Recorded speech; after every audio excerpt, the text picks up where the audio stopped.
একটা গোটা দীঘা ট্রিপ বন্দি করলাম এই ছোট্ট ভিডিওটার মধ্যে। কিছু কিছু মানুষ হয়তো একবারও দীঘা যায়নি, আর কিছু কিছু মানুষ হয়তো 4-5 বার দীঘা গিয়ে নিয়েছে, আর প্রত্যেকবার দীঘাতে গিয়ে আলাদা আলাদা এক্সপিরিয়েন্সের সম্মুখীন হয়েছে।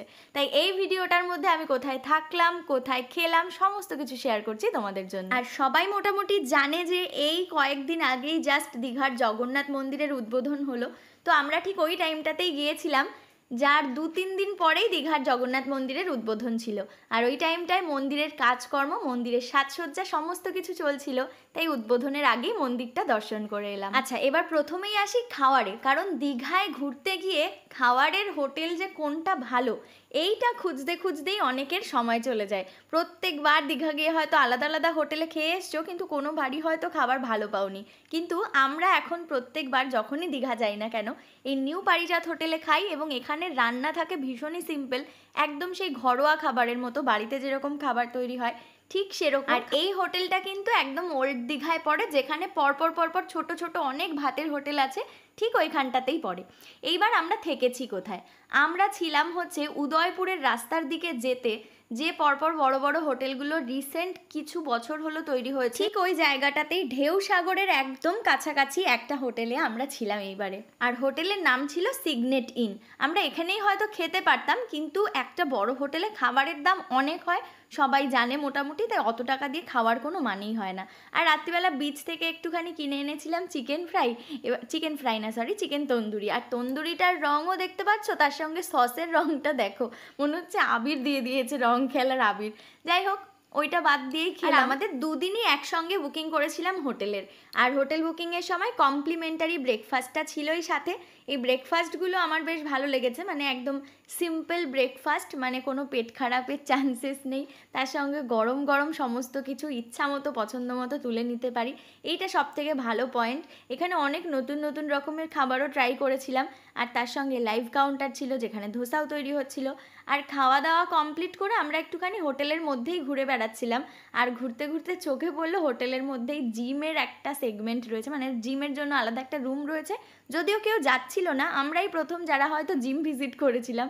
আর গিয়ে আমি একটুখানি আবার ওয়েট তুলছিলাম, আমার বর ওদিকে একটুখানি ট্রেডমিলে হাঁটা শুরু করলো, এদিকে বাড়ির ট্রেডমিলটায় জামা কাপড় ভরে থাকে, আর ওখানে বেড়াতে গিয়ে তারপরে আবার ট্রেডমিলে হাঁটাহাঁটি চলছিল। তারপর আমি আবার একটুখানি সাইকেলিং করলাম, ওদিকে বরকে বলছিলাম এটা করলে কি ভুঁড়ি কমে, ভুঁড়িটা তাহলে কমিয়ে যাবো দীঘাতে। এরপর হাঁটতে হাঁটতে একটু হোটেলের বাইরে গেলাম, আর সেখানে ছোট ছোট ঠেলা গাড়ি দোকান ছিল কয়েকটা, সেখান থেকে একটু ডাব খেতে গেলাম।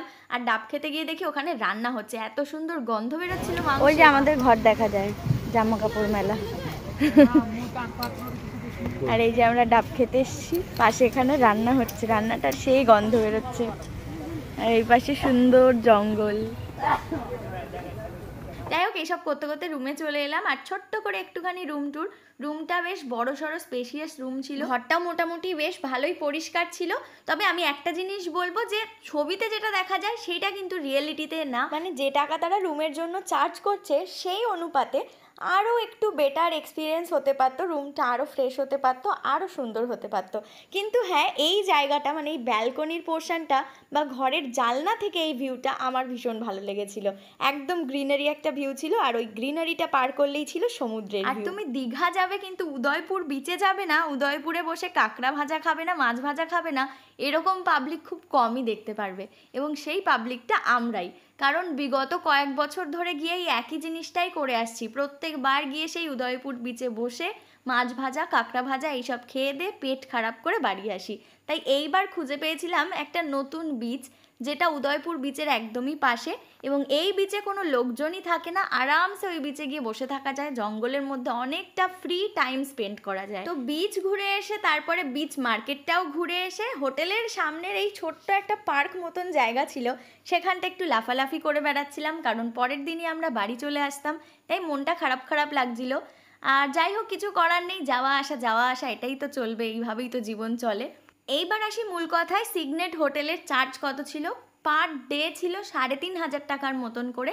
আর ইনক্লুডিং ব্রেকফাস্ট, মানে ব্রেকফাস্টের আলাদা কোনো চার্জ। আর আমাদের শুরুতেই এত দামি হোটেলে থাকার কোনো প্ল্যান ছিল না, অন্য একটা হোটেল আমরা বুকিং করেছিলাম। যারা অনেক আগে থেকেই আমার ভিডিও ফলো করো তারা হয়তো জানবে আমরা আগের বার যখন দীঘা গিয়েছিলাম সেই হোটেলটাও একটা খুব সুন্দর হোটেল ছিল, যেটা হচ্ছে এই হোটেলটা, হোটেল কেসি ভিউ, যার এক্সপিরিয়েন্স আমাদের দারুণ ছিল। কিন্তু এইবার সেই সেম হোটেলটাই বুকিং করে গিয়ে সেই সেম রুমটাই আমরা পেয়েছিলাম। কিন্তু এইবার গিয়ে দেখলাম রুমের অবস্থা পুরো 360 ডিগ্রি চেঞ্জ হয়ে যাওয়ার মতন অবস্থা।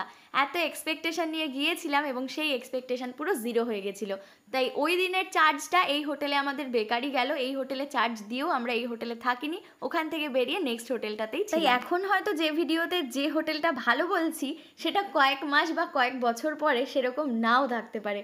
এই এক্সপেকটেশনটা নিয়েই কোথাও। আর আস্তে আস্তে দীঘায় ক্রাউড প্রচণ্ড বাড়ছে। দীঘায় আগে গিয়ে যেরকম একটা শান্তি পেয়েছিলাম, এবারে কোনোভাবে সেই শান্তিটা একটু মিসিং ছিল। তো যাই হোক, এই ছিল দীঘার ব্লগ। কেমন লাগলো অবশ্যই কমেন্টে জানিও।